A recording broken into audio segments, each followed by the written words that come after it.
bonjour à toutes et tous. On va peut-être démarrer parce que je vois qu'il est 10h22. Voilà. Je suis ravie d'être avec vous ce matin et d'animer cet échange autour des innovations que mènent les éditeurs dans la transition écologique. En effet, on entend souvent dire que les médias traditionnels investissent peu en transition écologique et font peu de choses. En fait, on se rend compte que vous faites beaucoup. Je dis vous parce qu'autour de la table, on a Maud Lévrier qui est directrice déléguée de Ouest France, Sophie Gourmelin, directrice générale du Parisien, Sacha Morard qui est CTO et CIO du Monde, et Jean-Paul Dietsch qui est directeur adjoint de la CPM.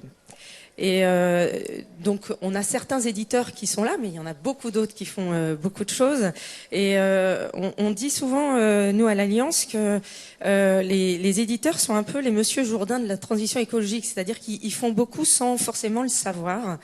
Et donc, c'est nécessaire de le dire et de le faire savoir. Et donc, c'est une occasion aujourd'hui de vous montrer que la presse s'engage et la presse innove. Et pour donner quelques chiffres, d'ailleurs, que j'ai remis dans la présentation, quelques chiffres clés qu'il est intéressant de noter. Alors, c'est un périmètre Alliance, et je vais vous dire pourquoi après. En 2021, il y avait 1,191 milliard de journaux qui étaient imprimés. Ça fait 42% de moins en 10 ans. Et entre-temps, il y a eu quand même beaucoup de normes environnementales et des enjeux importants, et notamment la réglementation Citeo. Et aujourd'hui, c'est 75% de fibres recyclées dans le papier journal. Donc c'est vrai qu'à la fois, on a une décroissance et une attrition des quantités, mais on a un papier qui est beaucoup plus responsable. Et le papier, on peut aussi en dire un mot, c'est une ressource qui est renouvelable et recyclable. Donc c'est vrai qu'on l'assimile souvent à un déchet, mais c'est une ressource naturelle. Donc voilà, c'était important de préciser ça. Alors, là, je suis sur des chiffres Alliance, parce qu'à l'Alliance, on a cette année lancé une grosse étude avec Positive Workplace, que je salue, qui nous a permis de faire un référentiel sur les 290 titres qui composent l'Alliance, pour permettre de voir comment les éditeurs, justement, se situaient et quelles étaient les bonnes pratiques. Mais au-delà de l'Alliance, il y a aussi le SEPM, le syndicat de la presse magazine, et la FNPS qui sont actifs sur le sujet. Et du coup, je vais permettre de demander à Jean-Paul Dietsch, les engagements qui sont faits auprès des éditeurs de presse, puisque je sais qu'à la CPM, vous avez lancé cette année une commission climat et un projet qui s'appelle La Presse s'engage, dont tu vas nous parler. Et du coup, est-ce que tu peux nous dire en quelques mots, en 5-10 minutes, comment s'est construit ce projet et quelles méthodes vous avez pu mettre en place et quels sont les engagements, les premières étapes en tout cas du projet. Merci Patricia. Effectivement, la CPM a cette grande chance de réunir toutes les familles de presse, mais en plus de ça, plus largement, toutes les parties prenantes du marché publicitaire, puisque les agences, les annonceurs, les régies, les éditeurs sont tous autour de ce conseil, où certaines administratrices sont à côté de moi, même trésorières. Donc je fais attention à ce que je dis. Cette chance, justement, c'est de pouvoir partager assez librement sur les enjeux de notre médias et de notre marché, on va dire. Et on a été sensibilisé par le président actuel de la CPM, qui est Gauthier Piquet, donc CEO de Publicis Média, pardon, et qui est, alors c'était l'année dernière, c'était en 2021, est venu sensibiliser justement les régies et les éditeurs en disant attention, on a de plus en plus de demandes, et en tout cas d'annonceurs qui sont sensibles aux supports sur lesquels ils investissent. La télé s'engage, l'affichage s'engage. Il est important que la presse non liée, mais je crois que tu en parleras, non liée à des contraintes légales s'engage également. Et en plus de cela, on sait très bien que vous êtes engagé depuis très longtemps, donc il faut le faire savoir. Il y a eu un premier communiqué de presse suite à ça. Enfin, il y a eu la création de la commission climat en 2021, qui s'appelle maintenant effectivement la commission la presse s'engage pour l'environnement, hein, c'est toujours plus long, mais c'est parlant. Cette commission réunit toutes les familles de presse. Donc on parle là d'interprofession. Donc bien évidemment l'Alliance en fait partie avec son équivalent en presse magazine, en presse professionnelle et en presse gratuite. Et c'est justement ces permanents et ces représentants qui y siègent et qui y travaillent. La CPM accompagne justement le mouvement, parce qu'on peut parler d'un mouvement qui doit justement démontrer les efforts déjà effectués, puisqu'il y a déjà des efforts qui sont commencés depuis des nombreuses années sur la presse. Et quand on dit la presse, c'est pas que le papier, même si effectivement forcément c'est la partie immergée de l'iceberg, mais c'est toute l'industrie, c'est les collaborateurs, c'est les rédactions, c'est les reporters qui partent aussi sur le terrain, c'est l'industriel, c'est le digital, c'est bien sûr toutes les facettes de ces grandes entreprises. Et donc du coup, forcément, avec une visibilité très forte, parce que la presse est forcément très visible. C'est plus de 47 millions de lecteurs par mois, hein, les titres de presse, donc forcément c'est très visible. Et on a cette chance, mais aussi cet petit inconvénient d'être un média tangible, contrairement aux autres médias traditionnels, et donc forcément plus sous les feux de la rampe, on va dire. Donc voilà, donc ça a commencé comme ça, un premier communiqué de presse qui a été très largement relayé le 23 juillet dernier autour justement de la création de cette commission et des engagements qui ont été pris, avec une première étape qui, alors je l'ai là, c'est un effet de manche bien évidemment, mais le premier forcément, mais livre blanc de la presse s'engage pour l'environnement. Donc là, c'est le prototype. Bien évidemment, il est en cours de finalisation, mais ce livre blanc a la lourde tâche, on va dire, de condenser justement tout ce qui a déjà été fait, hein, parce que vous allez en parler, et mes confrères autour de cette table, même s'il n'y a pas de table, vont en parler, et parce qu'ils font déjà énormément de choses dans leurs entreprises respectives, mais autour justement de ces piliers-là. Le livre blanc qui est prévu de sortir et d'être imprimé, publié à destination je dirais en particulier et en priorité autour justement du marché publicitaire, sensibiliser effectivement les annonceurs autour de tous les efforts que la presse fait, bien évidemment, mais on en parlera autour de la table justement sur déjà toute la pédagogie, hein, qui est relayée par la presse, et la sensibilisation des concitoyens autour justement des grands enjeux du climat. C'est un des 6 volets justement de ce livre blanc, il sera également en version numérique, puisque le digital est aujourd'hui totalement complémentaire de la diffusion de la presse, et permet justement d'irriguer un petit peu beaucoup plus largement. Donc c'est important. Ce livre blanc, voilà, va consigner justement toutes les actions menées par les grands et les petits groupes de presse, puisque ça concerne tout le monde, mais également prendre des engagements, parce que la presse aussi prend des engagements, et enfin voilà, on va en parler ce matin, mais elle a déjà fait beaucoup de choses. Et autour de 6 piliers? Alors, 6 piliers, je vais prendre mes notes parce que oui. Je ne me rappelle pas forcément de toutes, et je ne veux pas en oublier une.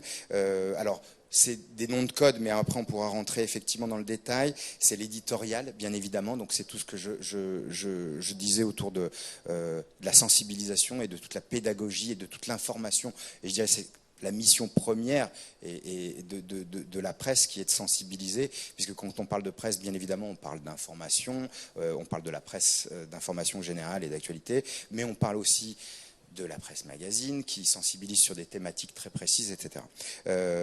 Il y a bien évidemment le fonctionnement interne des entreprises, parce que la presse, on parle de la presse, mais c'est avant tout des entreprises avec des collaborateurs. Donc c'est avec des bureaux, c'est avec des gens qui se déplacent, c'est avec des machines à café, c'est avec des véhicules, etc. Et donc il y a un engagement sur ces points-là, bien évidemment. Il y a le processus industriel dont on va forcément, et dont Patricia a parlé, qui est tout ce qu'on appelle la production, hein, donc la production industrielle de la filière papier, de forêts justement responsablement gérées jusqu'à la distribution du papier, bien évidemment. Et après, il y a tout le volet donc publicitaire, papier, je dirais print et numérique, hein, puisque c'est la production aujourd'hui. voilà, j'ai autour de moi des groupes de presse qui justement, enregistrent des succès justement très importants sur cette complémentarité et qui aujourd'hui sont, je dirais, assis sur deux jambes, qu'est le numérique et le papier. Et enfin, le volet publicitaire, justement, c'est toutes les actions qui sont menées par les régies publicitaires pour fournir des emplacements éco-responsables, des emplacements les plus optimisés, carbonement parlant, et puis après engager aussi justement sur les messages qui y sont diffusés. Merci Jean-Paul. On va essayer d'aborder, on n'aura pas les 6 piliers, mais en tout cas on va essayer d'en aborder quelques-uns avec vous. Peut-être dans le cadre de cette étude, la presse s'engage avec le SEPM, la FNPS et le SRP. On a décidé de confier à ED Opsoco une étude de contenu sur le rôle de sensibilisation de la presse et de diffusion des sujets environnementaux. On communiquera un petit peu plus plus tard. Là, c'est les premières slides, donc c'est une petite avant-première. Mais pour vous montrer que, donc, ils ont fait une étude sur 12,4 millions d'articles analysés de la presse, pas que la presse quotidienne. Alliance. Plus de 100 000 articles publiés sur la transition écologique depuis le 1er janvier 2021. Donc en moyenne 5 000 articles par mois en 2022. Une couverture qui est en hausse de 11% entre 2022 et 2021. Voilà, et un nombre d'articles qui a été multiplié par 3 sur 10 ans. On voit bien que la presse s'est saisie des questions et des enjeux sur la transition écologique depuis longtemps. Et du coup, j'en profite pour te donner la parole, Sophie, puisqu'à la rédaction du Parisien, vous avez lancé début 2022 une nouvelle offre éditoriale qui s'appelle Mater, autour des sujets environnementaux. Et j'aimerais bien que tu nous expliques un petit peu comment a émergé ce projet et voilà un peu ce qu'il en est. Et quels résultats peut-être vous en avez? Merci Patricia, et je suis très heureuse de voir ces chiffres que je connaissais pas, mais parce qu'avant-première, mais qui reflètent vraiment ce qu'on a nous aussi, enfin ce qu'on voit nous dans nos journaux. Donc nous on a pourquoi ce sujet-là? Tout simplement parce que nos lecteurs et les annonceurs, mais en premier lieu les lecteurs, nous le demandent. On a fait une étude sur notre lectorat, ça va surprendre personne, mais 80% des personnes interrogées disent être très concernées par l'environnement, et c'est encore plus fort quand on s'adresse à des populations plus jeunes. Quand je dis plus jeunes, c'est les moins de 30 ans. Ça ne surprend personne.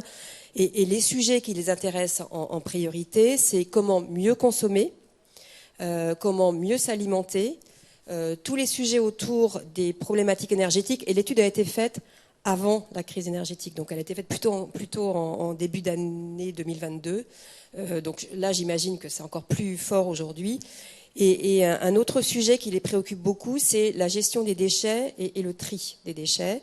Et en dernier lieu, la mobilité durable. Parce que nous, on est aux Parisiens et on traite plutôt les sujets en Île-de-France. Voilà, donc ça nous a évidemment fortement motivés à produire davantage de contenu. Donc on a lancé cette verticale qui s'appelle Mater début 2022, sachant qu'on avait déjà des contenus sur l'environnement, etc., mais ce n'était pas identifié en tant que tel. Et on a intensifié la production éditoriale. Donc on a une verticale sur le site, on a une newsletter hebdomadaire, on a un rendez-vous hebdomadaire dans le journal qui est d'ailleurs le mercredi, qui est aujourd'hui, et on fait des suppléments régulièrement. Voilà. On a en plus beaucoup intensifié aussi en vidéo tous ces sujets-là, notamment à travers un programme qu'on appelle le food checking. Je ne sais pas si ça parle à certains d'entre vous, mais où on décrypte en fait à travers un aliment ou un restaurant, etc., les bonnes pratiques ou les ingrédients qui composent l'aliment, et ça marche extrêmement bien. Voilà, donc ça c'est des choses qu'on a fortement développées dans la rédaction. On va continuer, on va même intensifier, parce qu'on a décidé de créer un service qu'on a appelé Futur avec un S, qui va traiter des sujets d'environnement, mais aussi de science, parce qu'on pense, et on le voit très bien, nous, dans la façon dont on traite les contenus, ce qui intéresse en fait les lecteurs, c'est l'explication pédagogique. Donc, en partant de la science, on arrive bien à expliquer, décrypter de façon simple ce qui se passe. et de donner des conseils sans être culpabilisant. Donc c'est tout l'enjeu, parce que les lecteurs, à un moment donné, n'ont pas non plus envie de se retrouver sans arrêt pointés du doigt parce qu'ils font mal les choses. Donc il y a un sujet, donc nous, la façon dont on traite la matière, c'est pédagogie avec une approche scientifique et donner des conseils pratiques sans culpabiliser. Et ça va très bien avec les sujets actuels de l'ère du temps autour du pouvoir d'achat, c'est-à-dire mieux consommer et mieux consommer de façon durable. Ça va aussi souvent très bien avec faire attention à ce que j'achète, à comment je me chauffe et comment je me transporte. Voilà, donc nous, c'est l'approche qu'on a au sein du Parisien. On va, comme je le dis, intensifier. Donc, j'ai pas fait le calcul exactement du nombre d'articles qu'on fait par jour et en plus, mais je pense qu'on n'est pas très loin de ça, si ce n'est même un peu plus fort. Et ce qui est certain, c'est que ça génère de l'audience, ça génère des abonnements numériques, puisque c'est aussi ça, nous on le mesure aussi comme ça. Donc forcément, c'est des choses qui sont très attendues par nos lecteurs et qu'on va intensifier. Et c'est une équipe dédiée dans la rédaction ou alors, c'est des équipes transverses? C'est intéressant comme question. Alors, il y a un service, enfin, le service futur va être un service dédié, mais c'est pas. Donc, il y a des journalistes qui sont plus spécialistes de l'environnement ou spécialistes de la science, mais c'est quand même un sujet qu'on essaye de faire traiter par l'ensemble des services dans la rédaction. Par exemple, dans les éditions locales, on traite du transport, on traite de la mobilité, on traite du vélo, des trottinettes à Paris, etc. Bon, bah voilà, ça c'est traité dans d'autres départements que juste le service futur, et c'est traité à la vidéo, par exemple. Donc, de plus en plus, c'est un sujet qui concerne tout le monde. Et on a là, on va démarrer un programme là sur 2023 de formation des journalistes dans la rédaction du Parisien. Au départ, on va graduer ça, on va pas faire tout le monde d'un coup, mais en tout cas d'avoir une formation aussi un peu basique et un peu scientifique sur ça veut dire quoi en fait de s'intéresser à l'écologie, de s'intéresser donc pour que chacun ait un peu un outil, enfin une boîte à outils quand il traite une matière, de ce que ça veut dire d'être éco-responsable dans le traitement. Donc ça, c'est une formation qu'on va démarrer, enfin un kit de formation qu'on va démarrer en 2023 avec l'ambition de former à un moment donné l'ensemble des journalistes à cette problématique. Et je crois que vous avez, en plus de cette sensibilisation par les articles, une sensibilisation sur le terrain, avec des événements que vous déclinez. Oui, alors c'est vrai que tu as raison, quand on a lancé Mater, en parallèle, on a lancé aussi des actions de terrain en partenariat avec des associations, donc Surfrider par exemple, où on a fait des choses sur les Champs-Élysées, où on a fait ramasser les mégots pendant un samedi. Et c'est impressionnant le nombre de mégots qu'on ramasse sur les Champs-Élysées, franchement, alors qu'on pense que tout le monde maintenant est très habitué et met son mégot, voilà, mais pas du tout.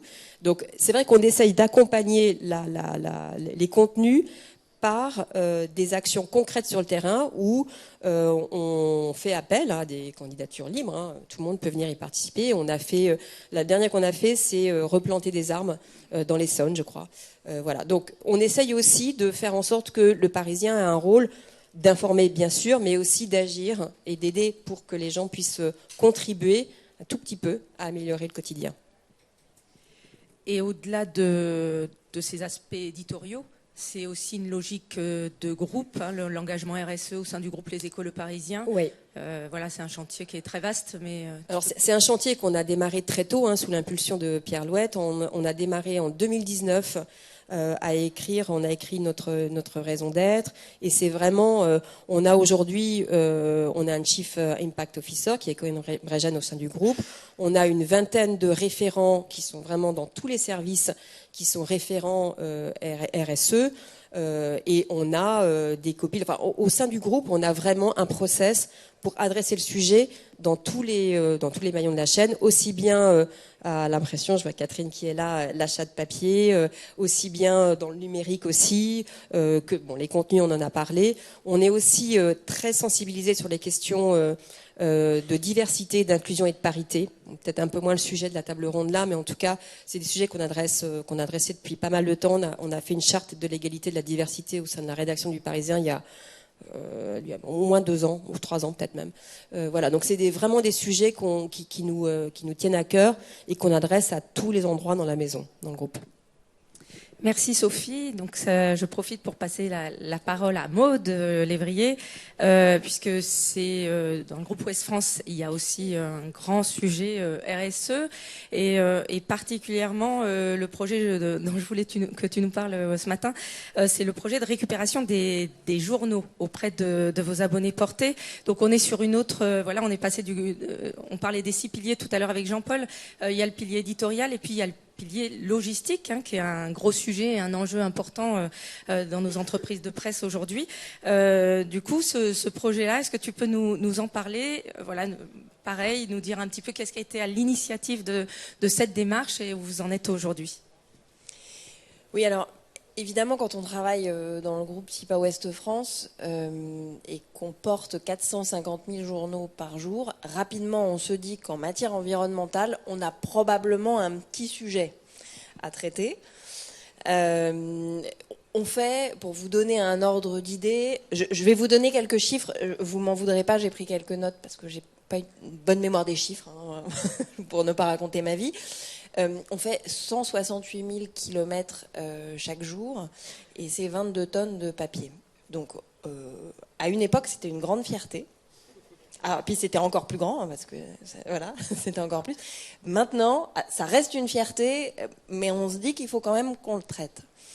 Le bilan carbone de Ouest France, c'est 27% lié à la distribution du journal et des journaux, parce que ce projet dont je vais vous parler, il inclut aussi ce que l'on appelle chez nous les journaux de Loire, c'est-à-dire Presse Océan, Le Courrier de l'Ouest et Le Maine Libre, qui sont intégrés dans notre réseau de portage. On travaille avec 43 dépositaires et vous le savez aussi peut-être, chaque nuit, ce sont des porteurs qui font le dernier kilomètre, c'est-à-dire des individus qui mettent les journaux dans leur voiture, qui les récupèrent à un point, les mettent dans leur voiture et l'apportent chez l'abonné. Et là, on s'est dit comment est-ce qu'on peut gérer tout ça. Nos porteurs repartent à vide une fois qu'ils ont livré les journaux. Et ces journaux-là, on ne sait pas ce qu'ils deviennent derrière. Ils partent dans le bac jaune. Alors, chez nous, il est jaune, le bac.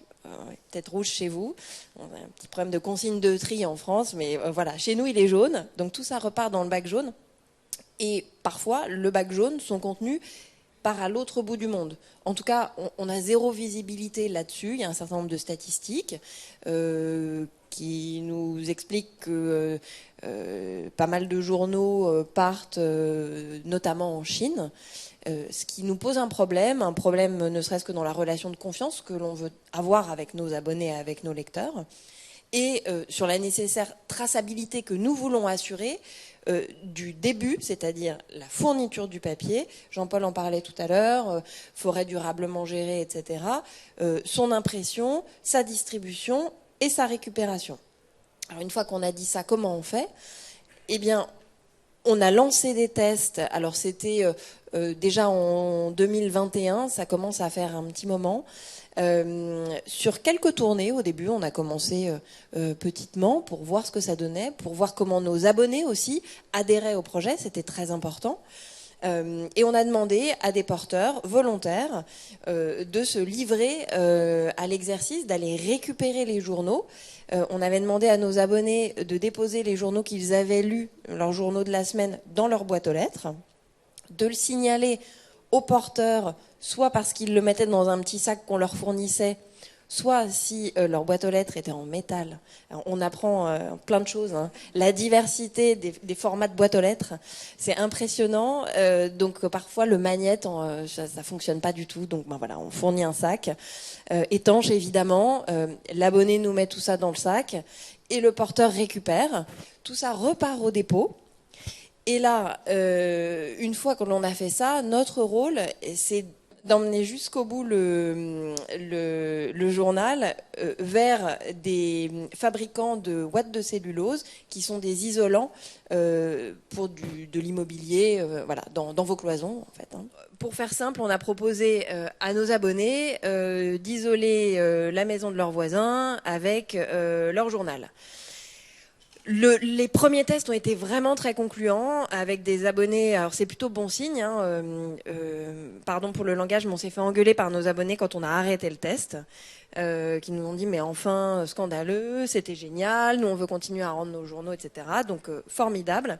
Deuxième test pour voir comment du côté du porteur tout ça se traduit, parce que ce sont des tas de petits détails, il faut qu'il remette dans sa voiture, il faut qu'il ait une caisse qui soit adaptée, il faut qu'il revienne au dépôt, où est-ce qu'il dépose, est-ce qu'il y a la place dans le dépôt pour stocker tout ça, enfin voilà, ça pose toute une série de questions logistiques. Et ensuite, partenariat à nouer avec nos récupérateurs de journaux. Il se trouve, la nature fait bien les choses, qu'on était en période d'appel d'offres avec ces récupérateurs-là, auxquels on a imposé une obligation de traçabilité. On leur a demandé de nous dire où ils emmenaient nos journaux.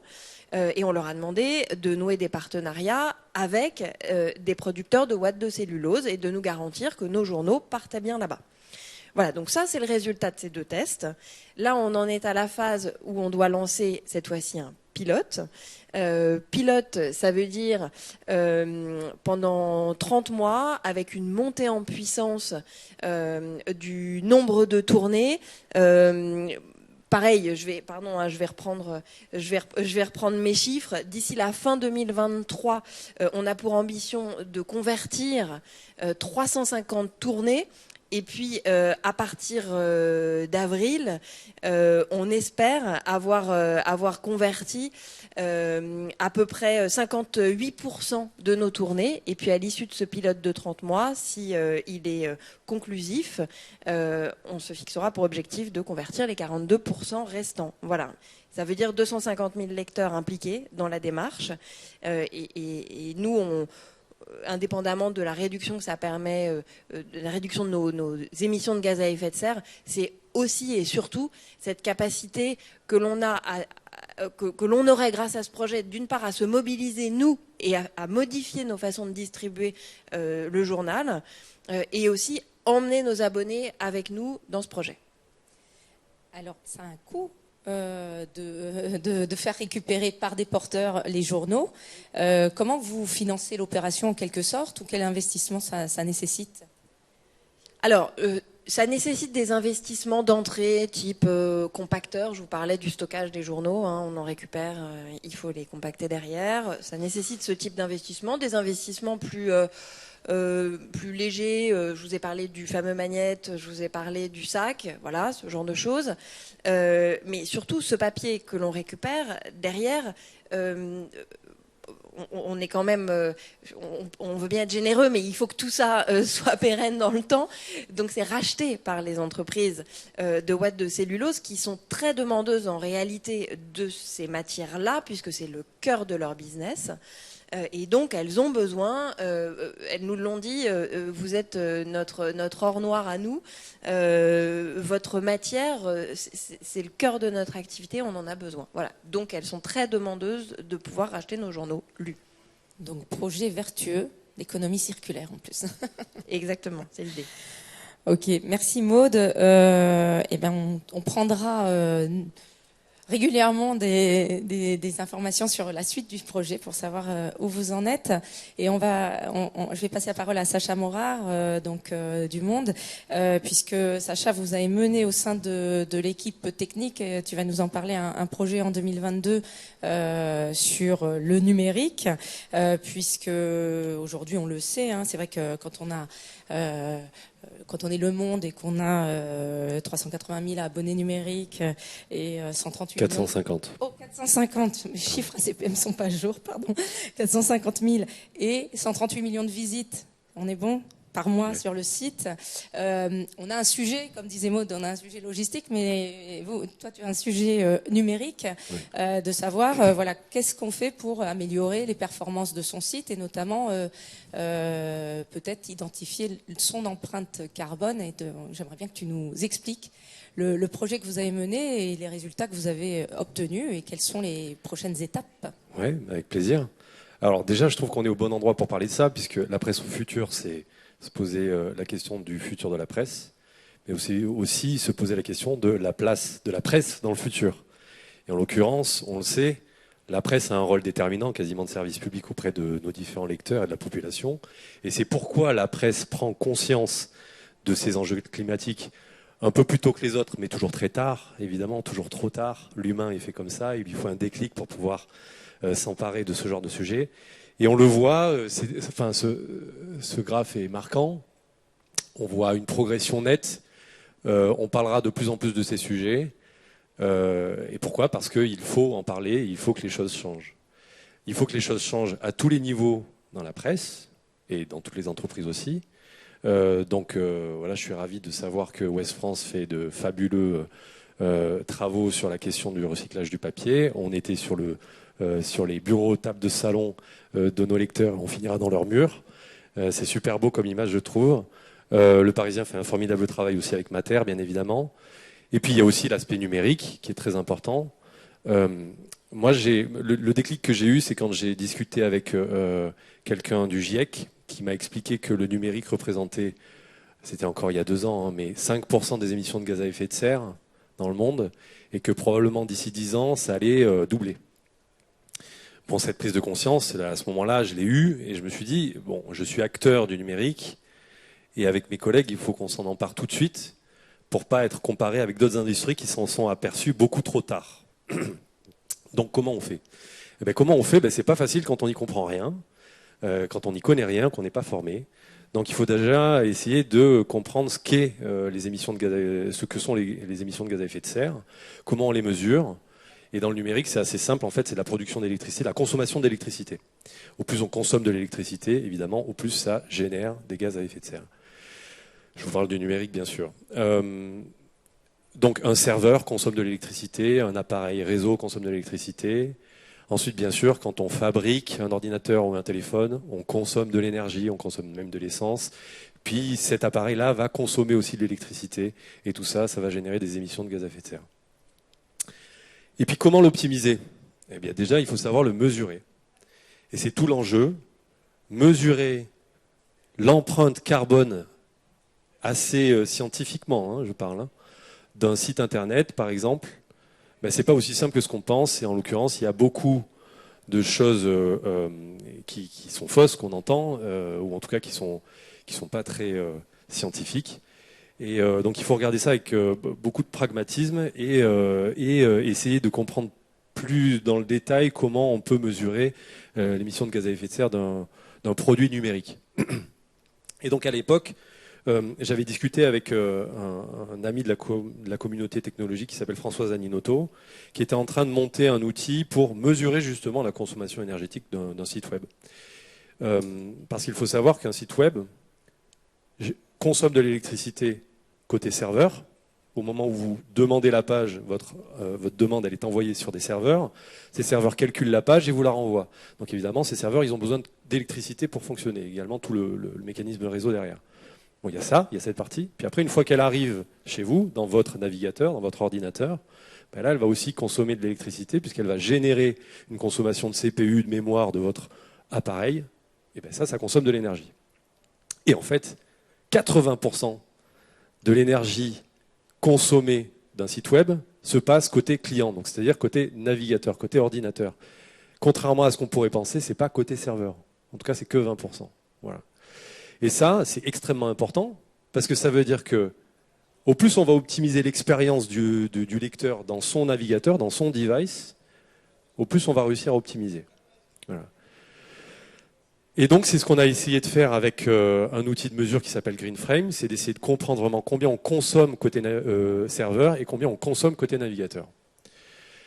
Et on a mis en place des scénarios où on va imiter un lecteur lambda qui vient sur la homepage, qui scrolle, qui sélectionne un article, qui va sur l'article, qui scrolle, qui revient sur la homepage et puis qui quitte le site. Voilà. Ça, on regarde combien ça consomme d'énergie, vraiment d'électricité consommée. C'est vraiment un robot qui lance tout ce scénario et qui mesure l'électricité consommée. Hein. Ça, là, c'est pas de la théorie, hein, c'est vraiment de la mesure fine. Et puis du coup, cette mesure, on en fait une mesure fiable, plancher, qu'on ne veut absolument pas dépasser et au mieux d'ailleurs qu'on veut réduire. Et où on met ça ? On met ça dans le processus de création de code. Un développeur, il va coder une nouvelle fonctionnalité. Puis il va envoyer ce code dans le repo de code, on va dire. Et puis à ce moment-là, les calculs se font. Et si toutefois, ce qu'il a conçu, ce qu'il a développé, est plus énergivore que la version précédente, on a une alerte et là on dit attention, il y a un problème, ça consomme beaucoup trop d'énergie ton truc. Et donc du coup, il doit revoir sa copie. Et d'ailleurs, c'est tellement bloquant que normalement, il ne peut pas livrer en production le code qui est trop énergivore. Voilà comment on a réussi à mettre en place une mesure. Et puis une fois qu'on avait cette mesure, il ne suffisait plus qu'à optimiser. Et comment on optimise ? Il y a plein de techniques qui sont à mettre en place. Mais en gros, ça rejoint beaucoup ce qu'on fait également sur la web performance, c'est-à-dire la performance de chargement des pages dans votre navigateur. On n'est pas trop mauvais sur la question. On a beaucoup optimisé l'expérience de lecture. Donc la page se charge rapidement, elle est fluide, les images ne sont pas trop lourdes, il y a peu de ressources qui consomment de l'énergie dans votre navigateur. Et en fait, en faisant ça, déjà, on n'était pas trop mauvais. Mais il y avait d'autres concepts à maîtriser. Et donc, petit à petit, on a réussi à réduire de 21% la consommation énergétique des scénarios que nous avions établis. Alors, c'est un premier pas.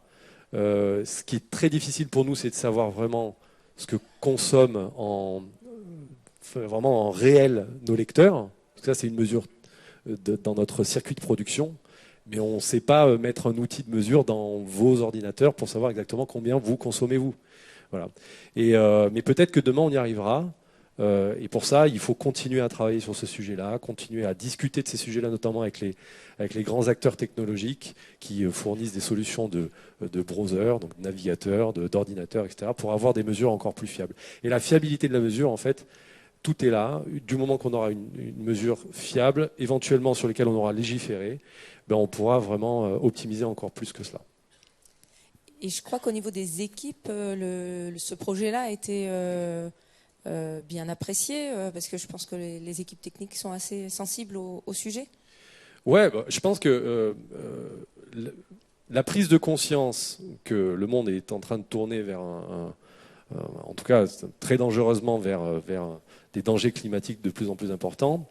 Il y a différentes typologies d'individus qui sont plus sensibles à ça, et je pense que dans la communauté technologique, les développeurs en l'occurrence, il y a une sensibilité très accrue sur cette question. D'ailleurs, pareil chez les journalistes.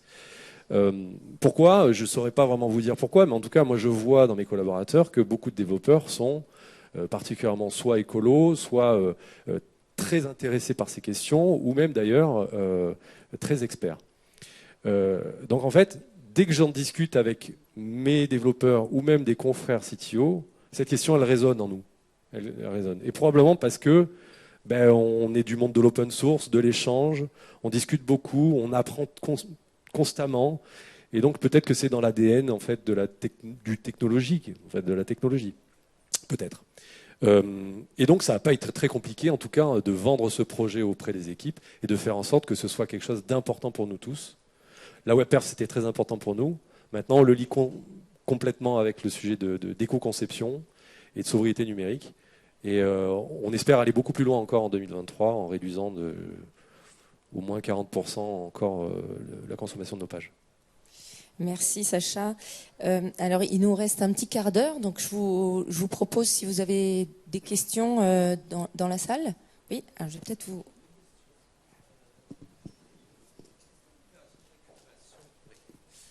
Une question pour Maud. Du coup, est-ce que l'opération de récupération des journaux était gratuite pour les abonnés ?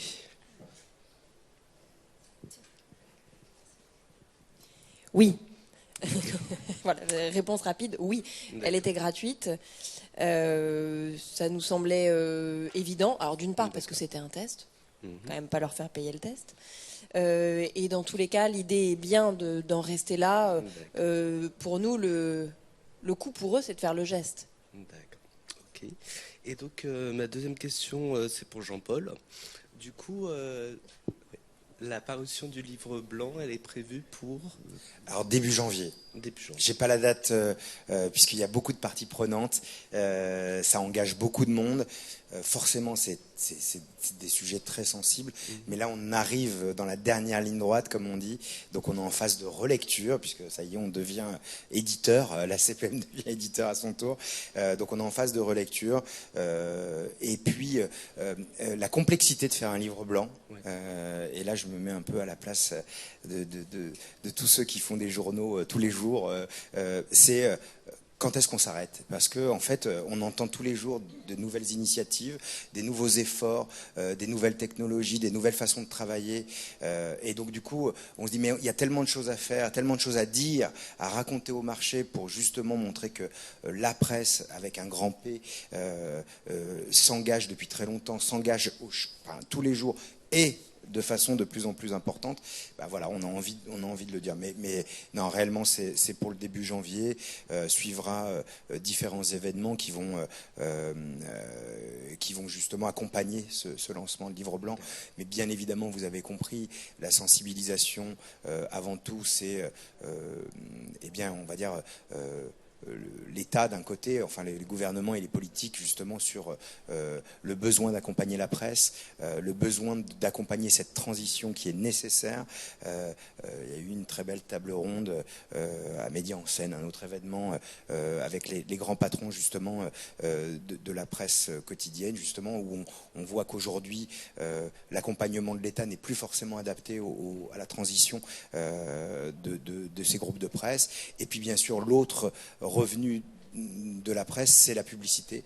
Et ce volet-là, justement, est important. Et c'est pour ça qu'il faut qu'on sensibilise les annonceurs autour de ça. Et donc, on espère justement démontrer toute cette efficacité, cet engagement.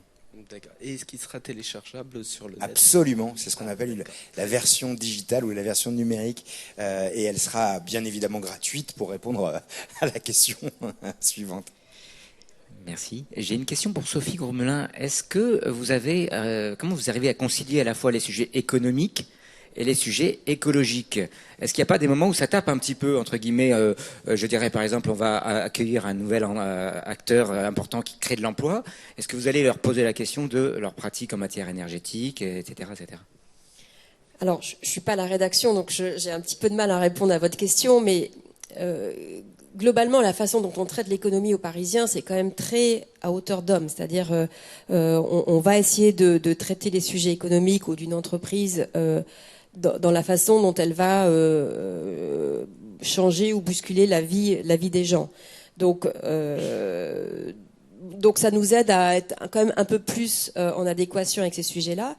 Après, comme je disais tout à l'heure, l'idée c'est de aussi former l'ensemble de la rédaction, donc aussi bien les journalistes économiques, politiques, même les gens des faits divers, hein, sur ces problématiques-là, pour que justement on fasse attention à avoir ce prisme-là quand on interroge un acteur économique, un acteur politique, etc. Donc l'idée c'est d'avoir cette vigilance dans l'ensemble de la rédaction. Et faire en sorte que ça cogne pas, effectivement. Mais c'est pas toujours facile. Si on a Monsieur Total qui veut venir dans nos pages, on va pas refuser Monsieur Total non plus. Enfin, il a aussi le droit à la parole dans un pays démocratique. Donc voilà. Après, on aura peut-être des questions anglais d'une certaine manière qui, voilà, nous permettront d'avoir sa position sur le sujet de l'écologie. Merci. Bonjour, Jean-Charles de Libé. J'ai une question un peu provocante, mais est-ce que la solution, c'est pas d'arrêter la vidéo pour revenir vers l'écrit? C'est une bonne question. Non, parce qu'on sait, pareil, quand on regarde les études du GIEC, c'est vrai que la vidéo, notamment le streaming, est presque plus consommateur d'énergie que quand vous faites un Paris-Nice en avion, hein. Donc quand vous regardez Netflix dans le TGV en streaming, c'est pas génial. Donc c'est vrai, c'est une très bonne question. On se l'est posé, hein, très franchement. Après, bon, grâce à la vidéo, on touche aussi beaucoup plus de personnes, enfin nous en tout cas aux Parisiens, et beaucoup plus de personnes jeunes. Donc on a aussi besoin d'informer cette cible-là, de la rendre plus éduqués par rapport à tous les sujets d'actualité, vous connaissez bien aussi à l'IB. Hein. Donc c'est très difficile de se dire on renonce à la vidéo, on pourrait aussi dire on renonce au papier, parce que le papier est aussi très énergivore, ou on renonce au numérique. Enfin, voilà, on pourrait aussi complètement arrêter de vivre, en tout cas de créer de la valeur avec de l'information. Donc oui, on l'a en tête. Maintenant, bon, on va essayer mais un peu comme tu disais Sacha aussi, nous, quand on fait du numérique, on regarde aussi tous les sujets de webperf, de chargement des pages. Je pensais aux newsletters quand tu parlais tout à l'heure. Nous, on a tous les 3 mois, on nettoie les bases de données des newsletters. Tous les gens qui ne répondent pas aux emails, tous les 3 mois, on les nettoie. Donc on essaye aussi sur le numérique tout ce qu'on peut faire pour baisser notre empreinte carbone. Mais bon, voilà, faut qu'on continue à faire notre métier. Je ne sais pas si Sacha... Oui, non, mais j'allais répondre exactement la même chose que toi, c'est-à-dire arrêter la vidéo. Dans ce cas-là, pourquoi pas arrêter le papier ? Je ne suis pas sûr que d'ailleurs la vidéo en ligne pour des acteurs de presse comme nous soit plus énergivore que la production de papier. Très franchement, je ne le crois pas, si on faisait les calculs. Non, évidemment, la question se pose de savoir quels sont nos piliers économiques et quels sont ceux sur lesquels on peut faire une impasse au profit d'une transition écologique. Évidemment que la question se pose aujourd'hui, mais pour toute activité, je l'espère. Voilà. Sur la vidéo, évidemment, c'est énergivore. Il y a aussi des technologies qui sont expérimentales et expérimentées sur cette question. La question de la publicité en ligne aussi, c'est une vraie question. Comment on fait pour afficher de la publicité et que ce ne soit pas non plus une usine à gaz énergétique derrière ? Bien là, j'invite tous les annonceurs à acheter de la publicité directement chez nous plutôt que de passer par différentes plateformes. Ce sera beaucoup plus efficace énergétiquement. Voilà, donc des solutions, il y en a. En tout cas, il y en a. Et puis, on va continuer d'en expérimenter. Juste un mot, moi, c'est aussi la sensibilisation. Alors bien sûr, on ne parle pas de culpabilité, mais la vidéo aujourd'hui, c'est une demande des lecteurs, c'est une demande des consommateurs. Donc effectivement, on voit que tout le monde est engagé pour réduire l'empreinte carbone de chaque objet ou de chaque type d'information ou forme d'information. Après, je crois qu'il est important aussi de répondre à la demande. Effectivement, c'est toute cette phase de sensibilisation. La vidéo aujourd'hui, bien sûr sur les plateformes, mais aussi celle qui est produite directement sur les contenus et les supports des éditeurs, est importante. Mais c'est une vraie demande, et je pense que ça fait partie justement de cette complémentarité et du besoin de sensibilisation et d'information qui est la mission première de la presse. Et un peu dans le même registre, j'ai été interpellée il n'y a pas très longtemps sur la présence purement et simplement de la publicité dans nos supports. Parce que la publicité, c'est de la consommation, on surconsomme, etc. De la même manière, c'est-à-dire que ça fait partie des piliers de notre économie. On peut aussi se dire qu'on arrête la pub, mais dans ce cas-là, on arrête les médias. Et nous informons, on se l'est dit, avec la vidéo, mais pas que, et avec tous nos supports. Donc évidemment que, alors là, on vous parle de tout ce qui se passe bien et de ce que l'on essaye de faire. Après, il y a évidemment des choix, mais auxquels sont confrontées toutes les entreprises en France. C'est des choix de transition, évidemment, auxquels on s'attelle, mais qui vont prendre un peu de temps. Et parce que aussi tous les acteurs de la filière, du début à la fin, mènent cette même réflexion, et fort heureusement. Et tout ça va finir par se rencontrer pour produire encore plus d'effets. Sans aller jusqu'à la fin de la vidéo, le fait de ne pas passer sur le HD ou de faire du low-tech, comme il y a une tendance quand même actuellement, est-ce que c'est quelque chose auquel vous réfléchissez, ou semble peut-être un peu intéressant de voir à développer auprès de lecteurs aussi? Je vais passer après à Sacha, mais évidemment qu'on regarde tous ces sujets-là et qu'on regarde de quelle manière on peut, tout en maintenant, vous le dites, faire mieux. Je confirme. Non, tout à fait. Oui, bonjour, Paul Leroy de Mind Media. Juste au sujet des modèles économiques et du financement des médias. Il y a beaucoup de médias spécialisés sur la transition écologique qui se financent par les dons sans publicité. Est-ce que chez les grands éditeurs, ça mène des réflexions sur le lancement de formats spécifiques dédiés à la transition écologique qui pourraient être financés par les dons et sans publicité? Je sais qu'il me semble que les Échos lancent une newsletter dédiée à l'écologie, mais qui est sponsorisée par Rolex. Ça crée quand même une problème. Sur les échos, pour moi, il y a deux choses différentes. C'est un cousin, donc je me permets de répondre à votre question. La newsletter sur l'environnement des échos, c'est vraiment fait par la rédaction des échos. Et l'opération Rolex, c'est Écoplanète, c'est quelque chose qui est vraiment à part et c'est pas du tout la même chose. Donc il n'y a pas de confusion, en tout cas, entre la newsletter environnement lancée par les échos et la partie Écoplanète Rolex. Mais pour répondre à votre question sur comment est-ce qu'on fait financer le show, hein, parce que c'est ça le sujet. Le contexte économique des médias, enfin, je crois que tout le monde le connaît. Hein, c'est une diffusion papier qui baisse, une diffusion numérique qui monte, mais qui pas toujours la même valeur. En tout cas, certains sont plus en avance que d'autres, puis une publicité qui est un peu moins présente. Donc on fait avec tout ça, avec un prix du papier qui explose. Enfin bon, bref, voilà, c'est notre quotidien. Et pour autant, on essaye, avec nos rédactions, de continuer à faire des contenus de qualité, de valeur et de façon indépendante. Et je pense que c'est ce qu'on sait faire, c'est ce que les grands médias savent faire, et on continue dans cette direction-là. Et particulièrement sur ce sujet-là, ce qui est clair, c'est que quand on traite de ces sujets-là, on ne peut pas, on doit rester indépendant, on doit rester engagé. Là, pour le coup, le lectorat ne nous pardonnerait pas de faire le mélange des genres, ça on le sait, on le voit, c'est en plus un lectorat assez jeune, hein, sur ces sujets-là, donc on se doit de porter l'information vraie, quoi. Donc, et je pense que c'est ce que toutes nos rédactions, enfin en tout cas nos trois grandes rédactions ici présentes, font tous les jours. Alors merci beaucoup, on va s'arrêter là parce qu'il est l'heure. Merci pour vos questions, merci à tous les quatre. Le sujet est intarissable.